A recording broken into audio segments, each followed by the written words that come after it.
আসসালামু আলাইকুম। আমি ঐশী। আমার চ্যানেল ঐশী ডেইলি স্টোরিতে সবাইকে অনেক স্বাগতম। আজকে একদম অনেকটা সকাল থেকেই শুরু করে দিলাম পরিষ্কারের কাজ। আজ শুক্রবার, তাই সবাই ঘুম থেকে ওঠার আগেই খুঁটিনাটি কিছু পরিষ্কারের কাজ সেরে নিতে হবে। কারণ শুক্রবার মানেই সব গৃহিণীদের জন্য একটু ব্যস্ত দিন। অন্য সবাই শুক্রবারের দিন একটু রিল্যাক্স করতে পারলেও গৃহিণীরা কিন্তু একদমই পেরে ওঠে না। শুক্রবার আরও অনেক ধরনের নতুন নতুন কাজ এসে তাদের মাথায় ভর করে। যাই হোক, আসলে আমরা যারা গৃহিণীরা আছি একটু সচেতন হলেই আমাদের সংসারটা কিন্তু অনেক সুন্দর করেই খুব অল্প খরচের মধ্যেই আমরা চালিয়ে নিতে পারি। কারণ আমরাই জানি সংসারের কোথায় কতটুকু দিতে হবে, কতটুকু করতে হবে আর কতটুকু সঞ্চয় করতে হবে। ঝটপট নাস্তা তৈরি করে দিলাম, বাজারে যাবে। এরপরে আর ভিডিও করা হয়নি। বাজার চলে এসেছে, লেগে পড়েছি বাজারের কাজে। বাজারগুলো খুব সুন্দর করে গুছিয়ে রাখতে হবে। এখানে প্রায় আমাদের 1 মাসের বাজার আছে। তারপরও তো সংসারে এটা ওটা লেগেই থাকে, এটা নেই সেটা নেই, তারপরে যেটা যেটা লাগবে আবার আনিয়ে নিতে হয়।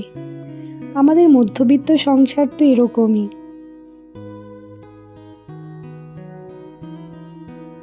আসলে আমরা অনেক সময় দেখি অনেক দামি কাপড় পরেও বড় গাড়িতে চলে, তবুও তাদের চোখে শান্তি নেই। আর মধ্যবিত্ত ঘরের একজন মা পুরনো শাড়ি পরে হাজার কাজের ভিড়েও সন্তানের কপালে হাত বুলিয়ে দেন। সেই স্পর্শেই লুকিয়ে থাকে পৃথিবীর সবচেয়ে বড় সুখ। কথা বলতে বলতে আমার শাশুড়িকে বলছিলাম, আম্মা মাছগুলো একটু আলাদা আলাদা করে ভাগ করে দেন। তাকে এইসবের দায়িত্ব দিয়ে এসে আমি চলে আসলাম রান্নাঘরে। আজকের রান্নাটা আমিই করব। যেহেতু শুক্রবার, একটু স্পেশাল রান্নাবান্না না হলে কি চলে? আমাদের মতন মধ্যবিত্তদের পরিবারে শুক্রবারটা অনেক স্পেশাল। যারা চাকরি করেন বলেন আর যারা ব্যবসা, সবারই কিন্তু শুক্রবার একটু স্পেশাল খাওয়া দাওয়া না হলে চলেই না।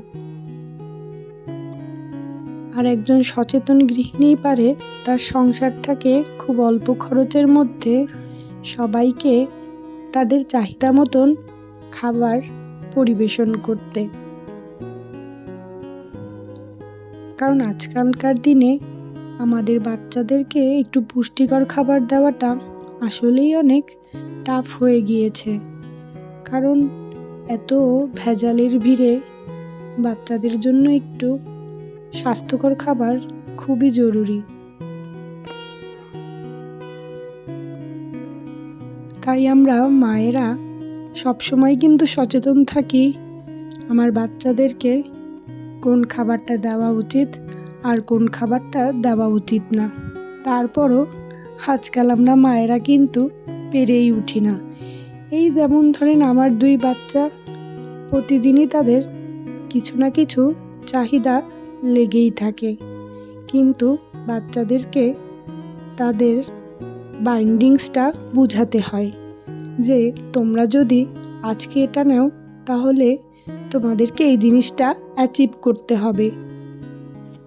এই যেমন ধরেন আমি আমার বাচ্চাদেরকে বলি, তোমরা যদি আজকে 1 ঘন্টার মধ্যে তোমাদের হোমওয়ার্কটা শেষ করো তাহলে তোমাদেরকে আমি এই জিনিসটা রান্না করে খাওয়াবো বা চিপস কিনে দিব।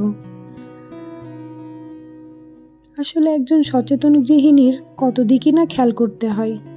শুধু রান্নাবান্না সংসার নিয়ে না, বাচ্চা পালা থেকে শুরু করে তাদেরকে আদব কায়দা শিষ্টাচার শেখানো, সংসারের মধ্যে একটা ব্যালেন্স তৈরি করে চলা আসলেই অনেকটা কঠিন হয়ে যায়।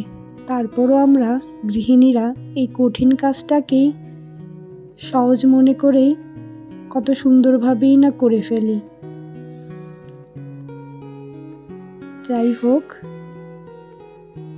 রান্নাবান্না শেষ করে আমি এখন বাজারগুলোকে সুন্দর করে সব গুছিয়ে রাখছিলাম। আসলে শুক্রবারটা দিন আমাদের মনে হয় ঝড়ের গতিতে কাজ করতে হয়। আলহামদুলিল্লাহ, তারপরও আজকের শুক্রবারটা দিন সব কিছু সময় মতন করে নিতে পেরেছি। কিছু শুকনো বাজার ছিল, বাচ্চারা বলছিল যে তারা গুছাবে, এর জন্য রান্নাবান্না শেষ করে তাদেরকে নিয়ে বাজারগুলো গুছিয়ে নিচ্ছিলাম। এরপরে ওদেরকে গোছলে পাঠিয়ে দেব। গোছলের আগে যত ময়লা টয়লা লাগানোর লাগিয়ে নিই। এই ছোট ছোট কাজগুলো বাচ্চারা বেশ উপভোগ করে। সারা সপ্তাহ ওরা এতটাই ব্যস্ত থাকে যে আসলে ঘরে সেরকম একটা সময় ওরা দিতেই পারে না। এই ছোট থেকেই বাচ্চাদের জীবনটা কতটা ব্যস্ত করে দিয়েছি আমরা। মাঝে মধ্যে আমার খুবই খারাপ লাগে। আমাদের শৈশবটা কিন্তু এতটা কষ্টের ছিল না। আমরা কিন্তু আমাদের শৈশবটা খুব রিল্যাক্সেই কাটিয়েছি। একদিন স্কুলে না গেলে পরের দিন মার্ক কম পাওয়ার বা অ্যাটেন্ডেন্সের মার্ক কেটে যাওয়ার ভয় ছিল না। আর আজকাল বাচ্চারা একদিন স্কুলে না গেলেই তাদের মার্কশিটে মার্কটা কমেই যায়। দুপুরের খাবার সার্ভ করে দিয়েছি, এখন সবাই একসাথে বসে খাবারটা খেয়ে নেব। আসলে শুক্রবার এই ফ্যামিলি টাইমটা একসাথে বসে খাওয়াটা খুব ভালো লাগে। তারপরে আর ভিডিও করা হয়নি।